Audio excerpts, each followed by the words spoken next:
Vitamin C serum স্কিনের জন্য অত্যন্ত উপযোগী বা অত্যন্ত প্রয়োজনীয়, কিন্তু অনেকেই জানতে চেয়েছেন এই ভিটামিন সি সিরামটা কখন আর কিভাবে অ্যাপ্লাই করব। প্রথমেই আমি বলি, ভিটামিন সি সিরামটা অবশ্যই সকালবেলায় অ্যাপ্লাই করতে হবে, দিনের বেলায়। তার জন্য আপনাকে কি করতে হচ্ছে, মুখ পরিষ্কার করে নিতে হচ্ছে।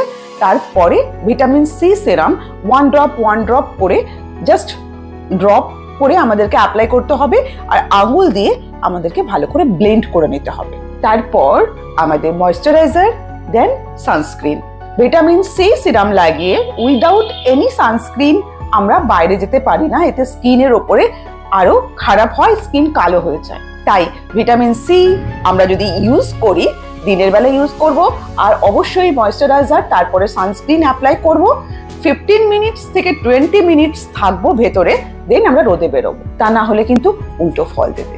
তাই ভিটামিন সি প্রপারলি ইউজ করুন।